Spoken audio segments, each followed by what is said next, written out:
Welcome back to another podcast episode from Atomic Cricket Podcast. This is Chirunandhan Srinath, your host for this week, and I'm joined with Nishad Pai Vaidya. So, brother, he is a sports journalist, he's an author, and is a sports anchor. So, today we don't have Vijay Lokapalli sir with us. We don't have Maitreya with us. They are busy. Vijay sir is busy with his Olympics, the coverage that he's been doing over course of week, and then Maitreya is busy with his own work. So it's only two of us, with Nishad Pai Vaidya brother and me. So hope we have a great, healthy conversation, and we can speak a lot because it's only two of us. So Nishad Pai Vaidya sir, welcome to the show, and hope you're staying safe. And how is cricket going on? Oh, thank you so much. It's great to be here.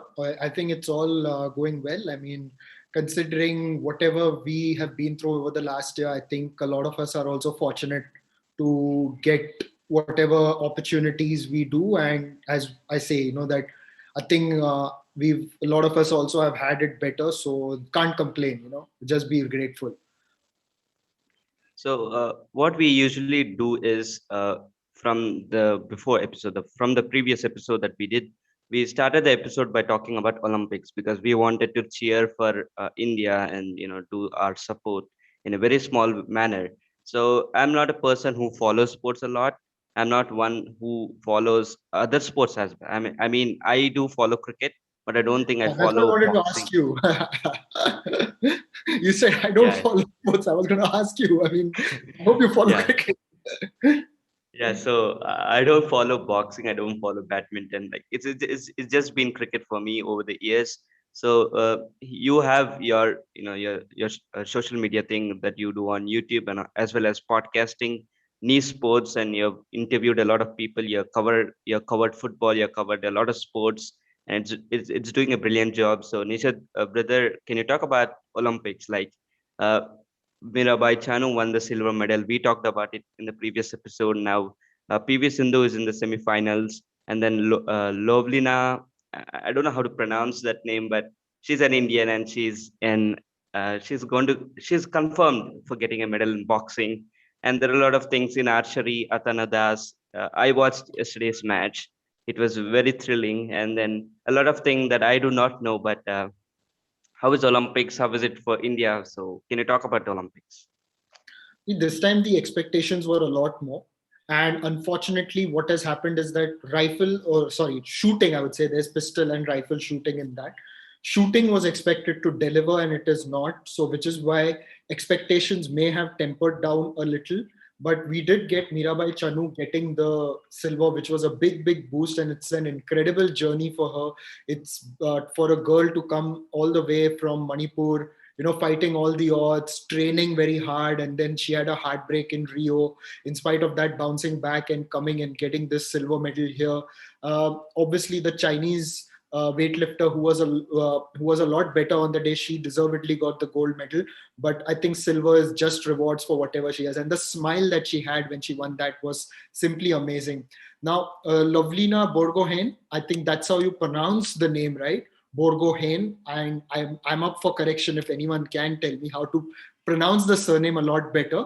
But Lovelina, as we refer to her, I think her effort also has been absolutely remarkable. Assured of a medal at the time that we are recording this, but we hope that she goes all the way and gets the gold medal that India is really hoping for.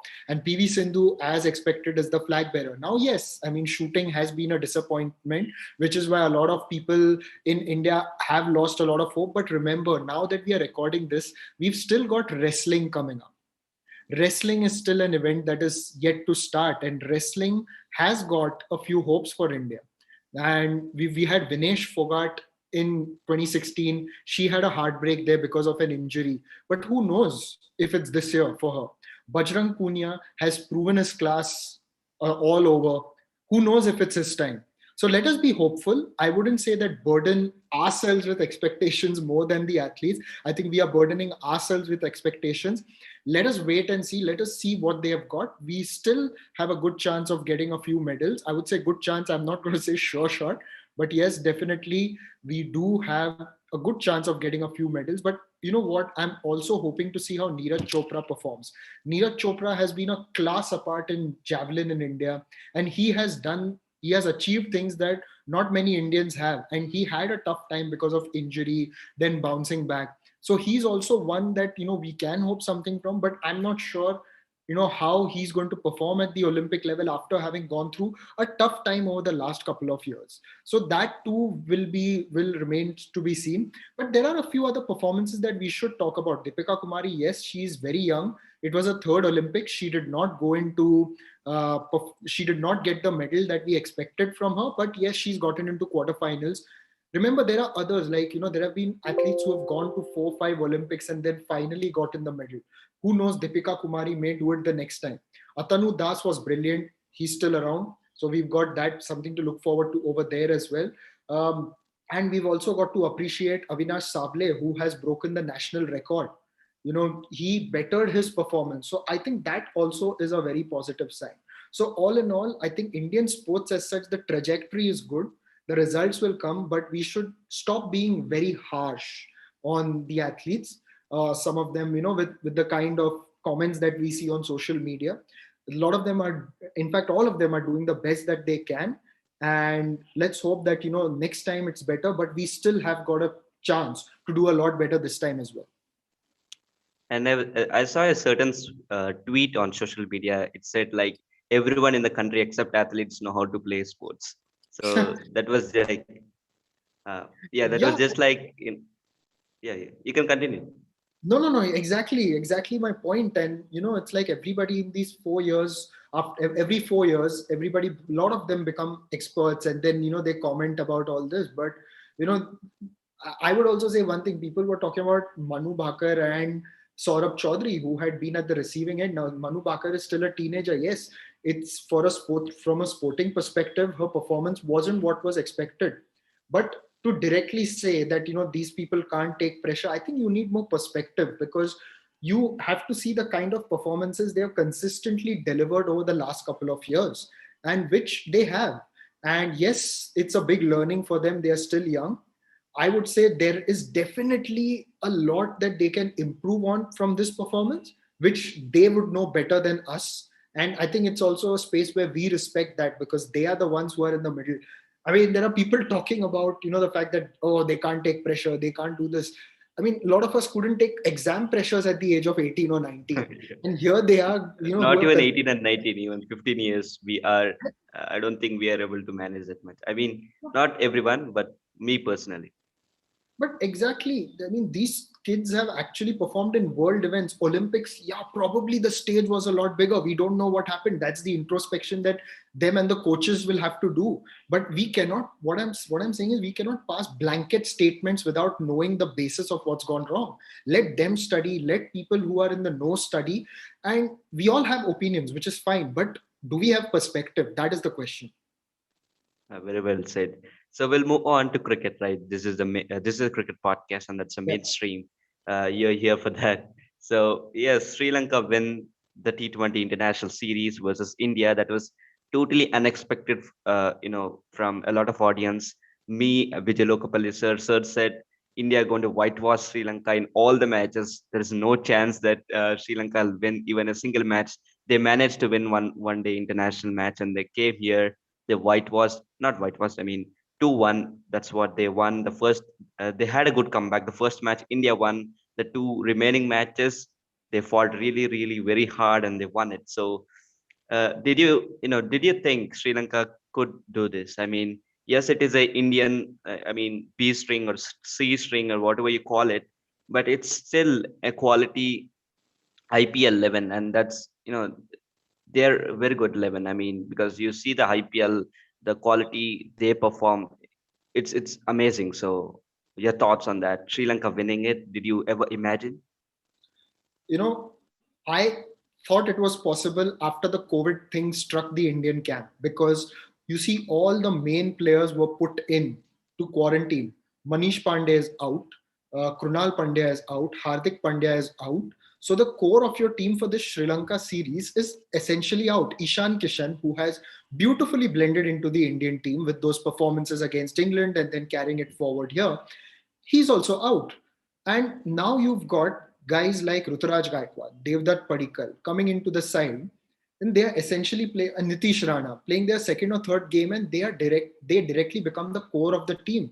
Now Prithvi Shaw also could not play. Surya Kumar was out, so it does get a little difficult for the Indian team because it's one thing where fine, you've got the best domestic performers, the best performers from the IPL, but you can't make a wholesale change where you essentially take the core out of the team, even if it was a second string side because the main team is in England.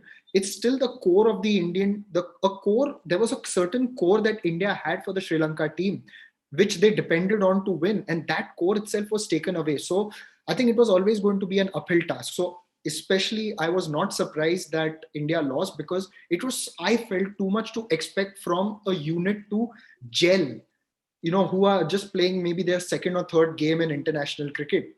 Because at least the first core there, you had Hardik Pandya, Manish Pandey. Krunal Pandya has been around in international cricket since 2018. Shikhar Dhawan is around, Bhuvneshwar, and you've got Surya Kumar with all that domestic experience comes in. So you had kind of six players who are very well set. Deepak Chahar, so seven players who are very well set into that core. Now, how many of them had gone out? Now you only had a Shikhar Dhawan who was stay and Bhuvneshwar Kumar who were around. And for them alone to marshal the youngsters, I felt it was a little bit too much. Yes, and also that the batting was the batting unit. I mean, the top order, it was just like a string, and you couldn't expect the tail to perform. So yes, we'll start by talking about the first T20 match that India won, and then we'll move on and talk about second T20, third T20. Absolutely, yeah. That's how we will do it. So yes, the first match India won by 38 runs. India batted first. They scored 164 for five. Uh, Prithvi Shaw got a golden duck on his debut, unluckily, but Surya Kumar Yadav was there. I mean, continued his form from the one day international series, got a 50 here, and then Dhawan, yes, he did give what he could, 46 of 36. Unluckily, couldn't get to his 50, but that's okay. That's T20 match. And then Hardik Pandya has been disappointing with his batting, and there are questions whether he's going to come as an all-rounder in the T20 World Cup. So we're going to talk about all these things. But India scored 164 for five, and then they come in. Sri Lanka come in. Asalanka at the end gave a tough fight. He scores 44, and Bhuvaneshwar Kumar gets a good start for India. Gets 4 wickets at the end, and Sri Lanka just get 126. They become all out in 18.3 overs, and it's all over. India win the first T20I, and then I think yes, it's going to be a whitewash. And suddenly Sri Lanka come from back and win the remaining two T20Is. But this is the first T20 match.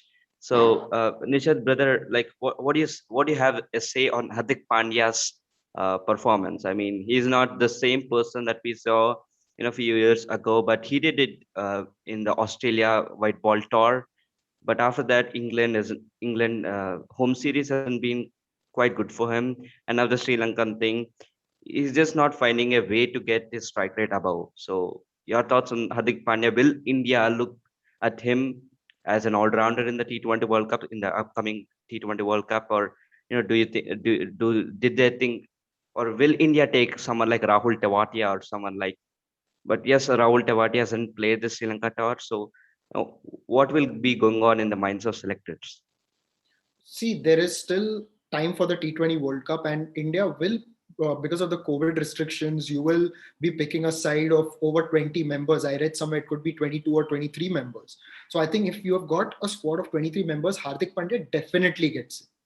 Now, it's another question whether you will bring him into the playing 11. That would depend a lot on how he performs in the second leg of the IPL and how he goes on to deliver those performances. And if you ask me, I think Hardik still has got the time to regain his form, especially in the IPL.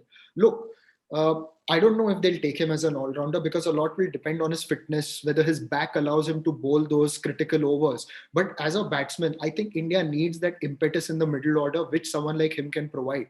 For years, he's been a tried and tested batsman, especially in ODIs and all, where he could give you those big hits. He does that consistently for the Mumbai Indians. And it is that kind of a role. Now, he's had a tough patch, no doubt.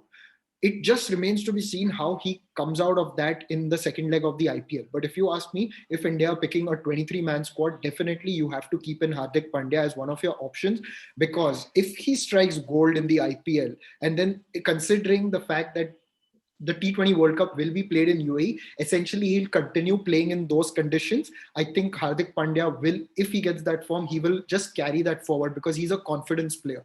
Once he regains his confidence, he's going to just translate that into more consistent performances. So, okay, let's talk about Bhuvaneshwar Kumar. So he got 4 wickets, and then he did well in the white ball series, the T20 series as a whole. Uh, but Bhuvaneshwar Kumar in T20 World Cup, are you looking at him? Because Shami has been excellent in T20s.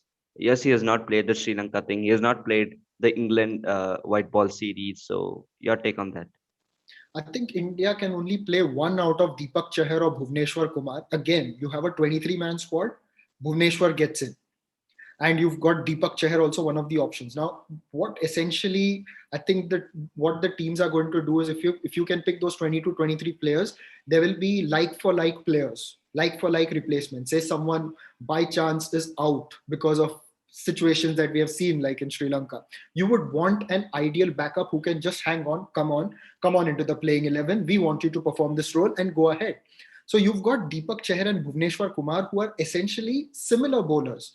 Both rely on movement, both want to bowl with the new ball, and they can deliver later as well. Both are wicket takers. Although now I think Deepak Chahar may have a little bit of an upper hand. So I think India will look at both of them, and it will be only one of them who will finally play in the playing 11, along with Shami and Bumrah, so that India have that kind of variety in the playing 11, and they are not similar bowlers. If you've got Chahar and Deepak Chahar and Bhuvneshwar together, I think they become very similar bowlers, and it gets a little easier for the opposition batsmen to adjust. So Bhuvneshwar, I will keep him in my squad, but he will have to fight with Deepak Chahar for that spot in the playing 11. That's my view. Okay.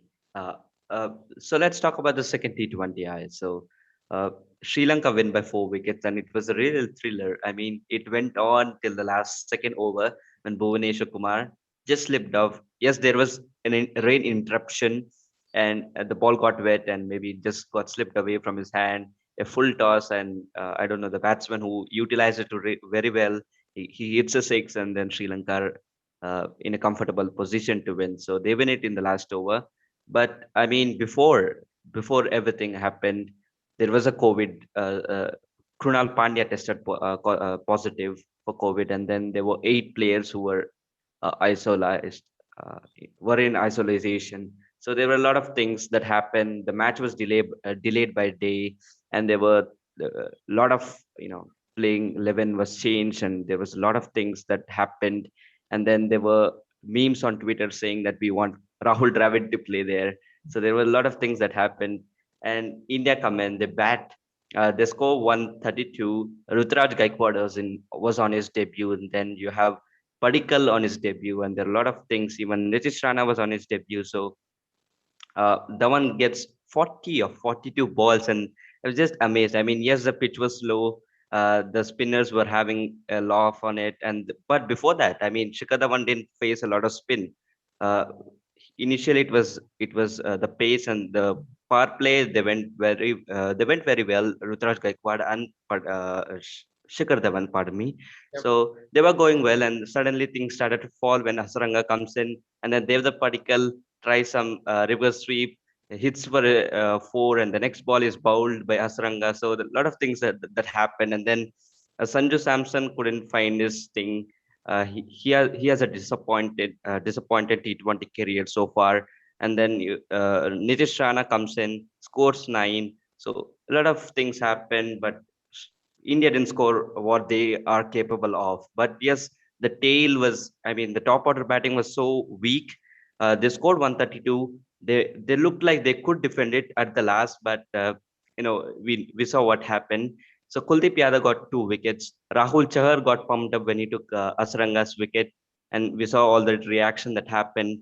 So every bowler did what he could. So every bowler did what they could, and at last it's Sri Lanka who have won. So I thought India can come back better, but that didn't happen at the end. So second T20I, what a thriller it was, and please talk about it. It definitely was. And I think I would also say that credit to the Indian team that they put up a great fight because it's never easy. I know that people look at it and, say that, yeah, this team, a lot of them play the IPL and, you go and you play international, you should be able to succeed. But it doesn't happen immediately, especially when you've got so many changes in a side. And on top of it, in the background, you've got your teammates who are in quarantine. Now, today, there was a news that two more people have tested positive. So, preparing for a game psychologically when there is a COVID scare is never going to be easy. Yet they went out and they agreed to play. It was kudos to them that they showed that kind of fight and they went out to play and took it down to the last over. I think with Shikhar Dhawan playing, uh, he took his time in the middle. Possibly he may have felt that he is being the linchpin of the batting lineup and being the most experienced person in the batting lineup. There wasn't much to go by after him, which is why there was no Ishan Kishan, there was no Surya Kumar Yadav, there was no Hardik Pandya. Men or Krunal Pandya, men who have got years of experience even at the IPL level, who could perform. Now you've got, see, Ruturaj Gaikwad, just his second or third season in the IPL, and that too he broke into the CSK side in the playing 11 last year. Devdutt Padikkal broke into the RCB playing 11 last year. And Nitish Rana has been around for a while, but it's never easy. You are just making your debut immediately and playing with completely new players. So I think because of that, Dhawan possibly felt that he had to bat through all those overs. And it may have backfired over there.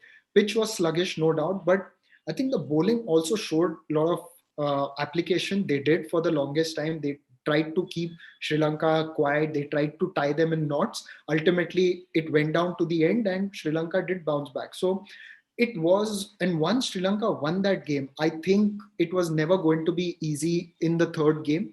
And the third match showed why it was, because you could see that possibly this team was second choice of the second choice team also. And that is what ultimately, at some stage Sri Lanka, who, fine, they may not be at their strongest like we have seen them in the past. They're still a side who are trying to build for a few years, which they are still trying. They've got a few talented players, but they haven't been able to retain a core. They are still an international side. We cannot say that this is still a very weak team. They're still an international side. And this thing, for me, it was not totally unexpected. And I just felt that, once you've got a batting lineup that essentially ends after four down, then your team is definitely in trouble, because there was no other batsman as well.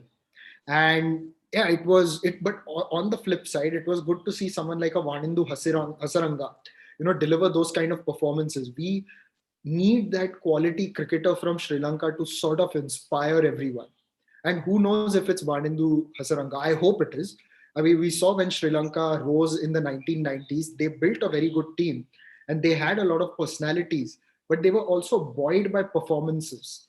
And we need those performances to come through from the Sri Lankans, because international cricket needs a strong Sri Lankan team. They've got their own way of playing, they've got their own flair. And when they do, they've produced people like Aravinda De Silva, Arjuna Ranatunga, Sangakara, Jayawardene, Dilshan, men who are, you look at them individually, very different players. Bowlers like Muthaya Muralidharan, Rangana Herat, Chamindava, such different, they've got their own style. So I hope that quality comes through from the Sri Lankan system.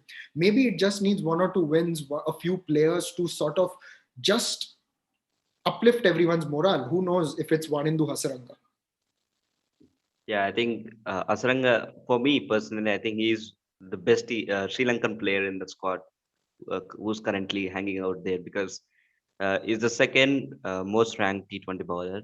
The leg spinner is a very good bowler. So we'll move on. But before we move on, I forgot to talk about it. Navdeep Saini didn't even get to bowl the second in the second T20I, and later uh, everyone are thinking maybe Shikhar Dhawan is planning to give him the death overs, but he suddenly gets injured to save a boundary. So not a boundary, but it eventually he saved a boundary, but because of his fielding effort, he was injured. So Navdeep Saini, he didn't play the T20I, but he was injured. It just looked like they played him as a batsman. So it was fun in that way. But yeah, let's move on and talk about the 30-20I. So it was surprising, and I just turned off the TV when Nitish Rana got out, and I never looked back at the TV because I knew India were going to lose. So I just came back the next morning, and I uh, today, and I saw the scorecard. Yes, obviously India have lost it. So India scored 81, but still not all out. 81 for 8. So Rutraj Gaikwad 14, Dhawan a duck, and then there's the particle 9. So Kuldeep Yadav, Bhuvneshwar Kumar, they came. Bhuvneshwar Kumar batted at 50 strike rate. Kuldeep Yadav 23 of 28. So there were things like they did what they could do, because you can't expect them to hit sixes and fours and boundaries and score doubles and take a run between the wickets and hit those runs. They did what they could do. They scored quite some runs, and so they got it to 81 for 8 in 20 overs, and it was obvious that Sri Lanka going to win it. So uh, what do you say? What is your take on India's innings? I mean, horrible batting, man. When you just look at Devdutt Padikkal, I was expecting Gaikwad and Devdutt Padikkal to have a wonderful evening, wonderful night, but it just didn't turn out to be their day. But you can't Yeah, expect them to hit. and these expectations do build up because of the performances in the IPL. But again, they're just playing their second or third game, and that amount, yeah, you should be. They are ready for international cricket, but the team has not. This team was not where it is not definitely not a settled unit, because the whole core of the team had been ripped out, as I said earlier. And yes, they possibly could have done better, but Sri Lanka also had momentum on their side and they just carried through. And once Dhawan was out, I think India were completely on the back foot thereafter. And, they didn't have the linchpin of the batting lineup around. Youngsters had to take charge, and it Vanindu Hasaranga in form. So it was a really bad day. But at the same time, nothing to cast aspersions on the kind of quality that they may have. But possibly, remember, we may see in the future where, you know like it is in the test squad, where they had taken a few backup batsmen, and Abhimanyu Eswaran now has been named in the main side as well. Possibly in future, when boards plan such tours, they may even have more backup batsmen after the lessons that we've learned in this series, because India were left with mainly bowlers, and not bowlers who could effectively bat for a long time.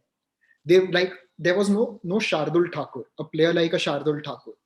And you possibly, this team may have needed two or three Shardul Thakurs, who could bat and bowl effectively.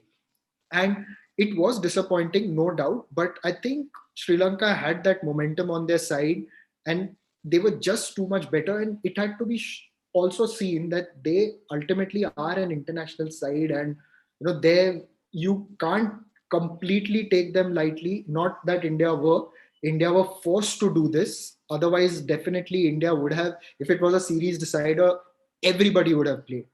All the important players in the roster would have played, but unfortunately they were not available. So this match, I don't think, is a reflection of anything. I think ultimately it has ended a tour, and now all of them will be coming back. For some of them, it's good exposure. They've gotten time, and they've gotten the exposure, the time in the dressing room, also more opportunity to be guided by someone like a Rahul Dravid. So there was a lot to learn from there. And ultimately, a lot of them will obviously not play or will not be in the scheme of things for the T20 World Cup. But the mere confidence of wearing that India jersey hopefully will make them aspire for a lot more and deliver those performances in the IPL, followed by the full domestic season that we have in the offing.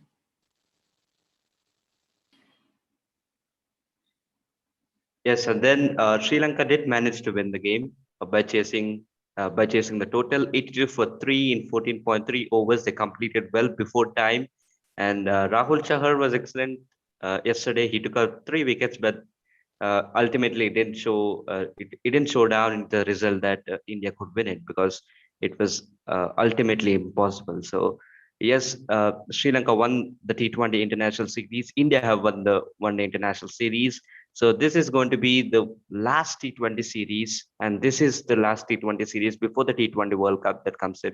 But remember, there is IPL before the T20 World Cup, and we can expect, the squad and the 11 will all be decided on the IPL. It could be decided on the Sri Lanka tour as well. So, Nisha's brother, like talk about Sanju Samson, right?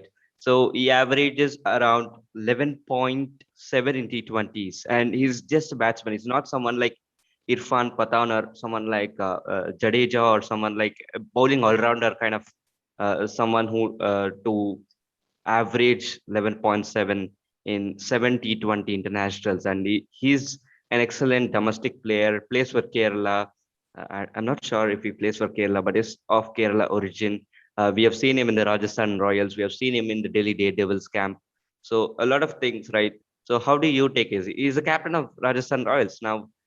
He hit a century in the first leg of the IPL, and that was the first match of his captaincy, and now suddenly he comes in.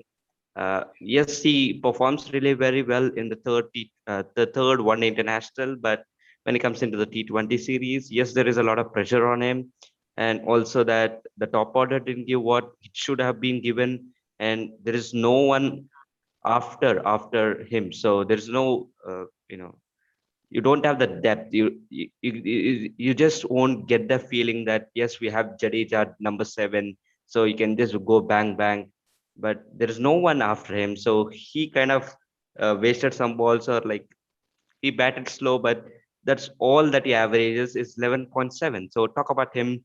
How is T20 World Cup for him? Are there any chances if he performs in the IPL? See, IPL will start around September 19th, and you've got the T20 World Cup, which is starting a month later. Most likely, the squad will be announced, after the first few days of the IPL, or maybe just before the IPL. I don't know what the ICC deadline to announce the squad is. It's an uphill task for Sanju Samson, and he's not done himself any favors. And having watched a lot of him in the IPL, a lot of people are disappointed because everyone knows what he's capable of. But again, in a lot of these IPLs, he gets that one big score at the beginning of the season and then sort of tapers off later on, shows a lot of promise, gets those quick scores, but then doesn't deliver. And now, for the longest time, yes, he wasn't getting the opportunity to play for India.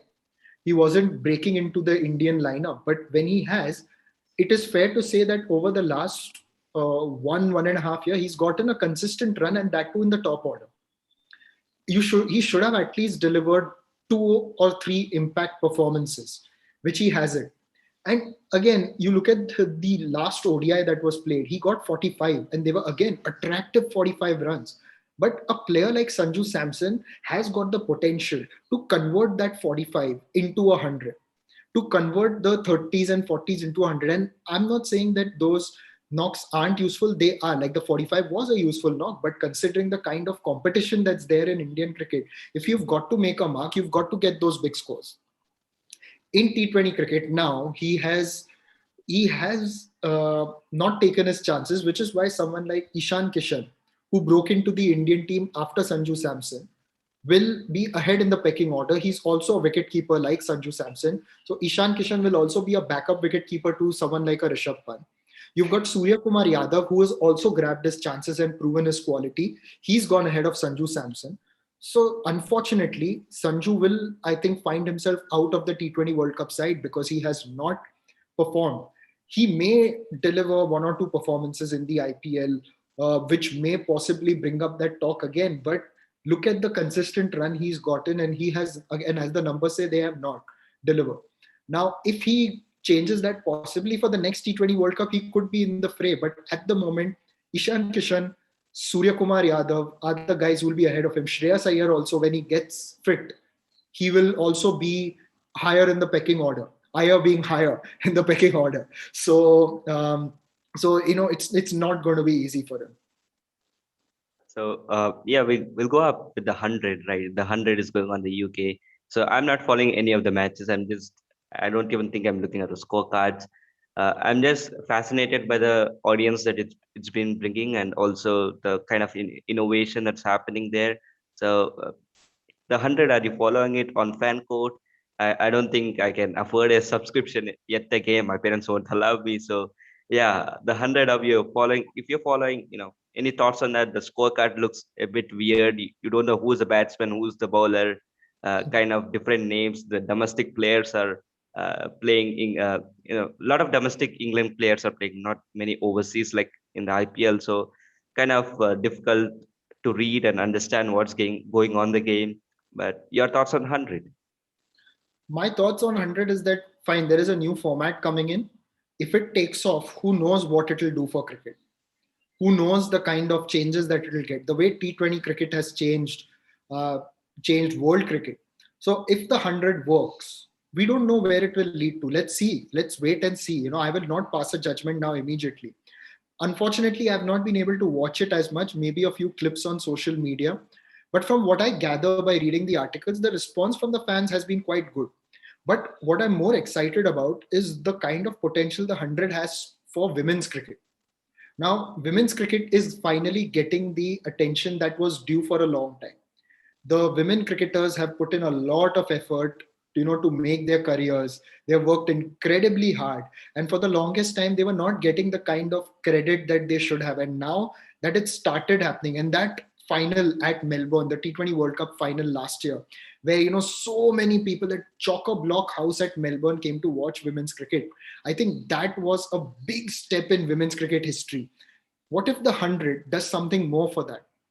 And right now, if you see even the women's cricket aspect in terms of skills, I think women are also, evolving, and the way the game is evolving is also becoming faster. And 100 coming at this point may well bring out a completely new perspective for women's cricket. As an Indian, it was so amazing to see what Jemima Rodriguez did at the 100. I was not able to watch the game because I was busy elsewhere, but just the video that I saw and the kind of impact that she had was amazing to see. So who knows the kind of potential that the 100 has? But my gut feeling is that it will do a lot for women's cricket to bring it a lot more into the forefront. Women's cricket, finally, everybody knows now how great Mithali Raj is, how fantastic of a sports person Elisa Healy or an Elise Perry are. They talk up, like, even from Thailand, we are talking about players like Natakam Chantham. We are talking about, we used to talk about Charlotte Edwards in our cricketing circles as being a real great batter from England. We also talk about West Indies Deandra Doughton. Now, what will 100 do for the next generation? We will get to see that. Yeah, so let's talk about you now, right? So you're an author, you're a sports anchor, and you have written a book called Twice Upon a Time. It's so recent. It's not 4 years ago or something. It's just some months old. So I haven't had the opportunity to read the book. So if you could just give the summary of it. I mean, not a summary, because if you were really to give a summary, maybe you need one more extra hour. So your thoughts on your book? I mean, yeah, you go ahead. My thoughts on my book, it's a very well written book. No, Well, I'm saying, that, yeah, I I'm know, I'm just saying, kidding. what's the I'm book just about it? kidding. Okay, Yeah, yeah. keeping the my own love for my own book aside, but the honest attempt of the whole book was that in 1971, England and the West Indies, India had gone to England and the West Indies, and they won both those series 1-0, 1-0 in West Indies and then 1-0 in England, and it was a big achievement for Indian cricket, and Indian cricket turned a corner there. Sunil Gavaskar played his first series in the West Indies, scored 774 runs, and we know the kind of legend that he went on to become. So 1971 is the year where Indian cricket technically changed and it metamorphized into a power, one that could actually deliver on the cricket field. Until then, India were not considered very strong. Now, India were a side who had to be taken very seriously. Of course, they were taken seriously, but now it was like, look, here we are up against India, who can definitely beat us. Other teams would have felt like that. And it all started from 1971. In the decade ahead, the likes of Sunil Gavaskar, then Kapil Dev, and all took that forward. So the whole success of Indian cricket, the base was 1971, and then came the 1983 World Cup. Then came the 85 championship. Then came all those other test victories that India had. Then, all the other successes that came. 71, we have to realize, was a time when India, the players, the culture, everything was very different. And the way India from there managed to win those two series. And it also came at a very different point in Indian history, because you remember at the time that India was embroiled in an international conflict where there was a Bangladeshi freedom struggle that was going on, and there was the whole India had a war with Pakistan that year, and it was Indira Gandhi was the PM who showed a remarkable strength as a leader of the country at the time. So 1971 was a year where India as a nation, the confidence lifted, considering what happened on the international sphere with with the conflict with Pakistan, and later, and also around the same time, with what happened with regards to what India achieved on the cricket field. So it was a tribute to that. But we didn't want to make it a complete historical account. My co-author is Sachin Bajaj, who lives in Mumbai and who has been in the cricketing circles for a long time. He is famous for his global cricket school, and he has published a lot of books. So Sachin and I essentially had a, an approach where we wanted to give the readers anecdotes. So because it is 1971, we gave them 71 anecdotes from 1971, which would possibly inspire you, tell you how difficult those tours were, maybe bring a smile to your face. So we covered all those aspects, the kind of challenges they faced, just to present to you a picture that Indian cricket had gone through that phase. Today we look at the glitz and glamour. We look at all these cricketers earning a lot of money, and which is fantastic to see, that they are living their dreams, they are being successful after sacrificing a lot of their childhoods and youth, toiling on the field. But those kind of returns were not available for those players back then, yet they came up against the odds and went on and delivered success. So we wanted to present that picture, that Indian cricketers, with all that struggle, how they managed to do that, enjoyed their time also in international cricket and delivered the results. So that, I think, was our main focus. And it's 50 years since 1971, so that is the whole motivation behind the book. Oh, now I do get why the title is Twice Upon a Time. So I was thinking the title was Once Upon a Time, maybe some Ah, 1971 India would have won. So I went to your Twitter handle and double checked. I clicked on a profile photo and I see Twice Upon a Time. So uh, thanks for my alertness that I could say the right title. So it looks interesting. I will go and read it after this. So yeah, listeners, be sure to check out his book. We'll leave a link in the description by on Amazon or wherever you can. So Twice Upon a Time by Nishad Pai Vaidya, brother. And brother, thanks for coming. It's been wonderful to have you, wonderful to host you here. Your your talk was insightful, and we'll have you anytime. We'll love to have you with Vijay Lokapalli sir. Sir wanted to be with you, but there was some emergency, sir couldn't join us here, but maybe we'll have you next time there. So thanks for coming with Nishad. no, no, thank you so much for having me on your show. And I must say that it is really amazing that you guys are doing this at such a young age and you guys have the vision to do it. And it is even more amazing that someone like a Vijay Lokapalli sir is coming and he's guiding you through this. Remember, like, he's one who will show you the path.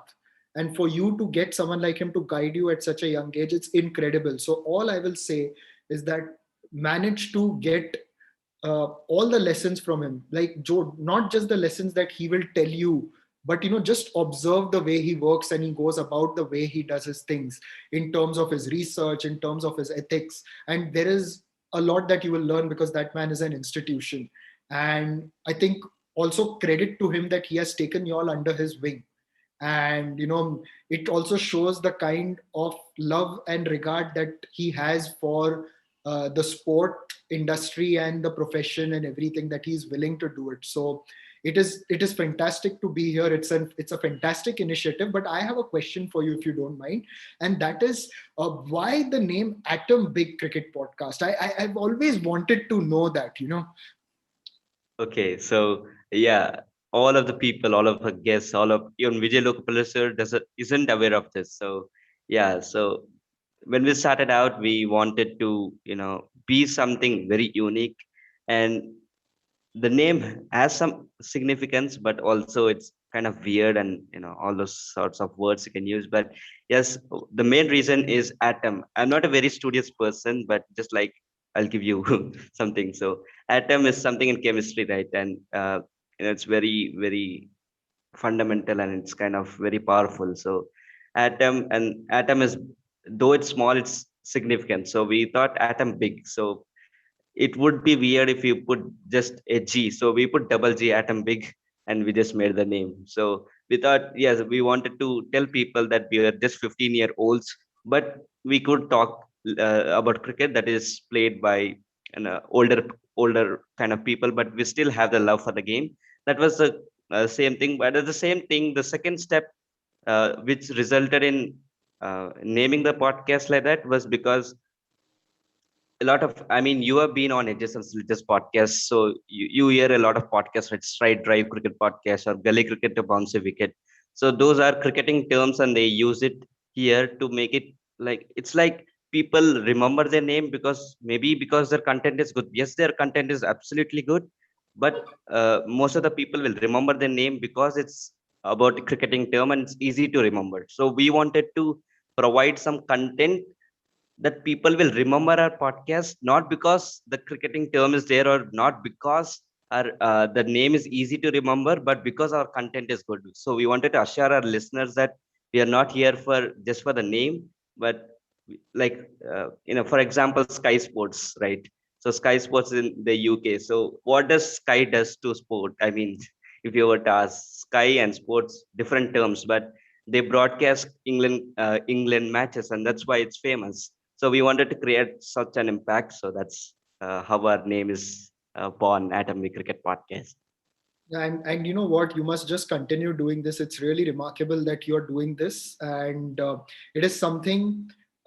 You spoke about being unique. You guys are definitely unique, and you must Yeah. continue to retain that and move ahead and keep doing this. Keep learning. Keep learning from Vijay sir, and keep that passion and keep that love alive. And I'm sure you will do very well.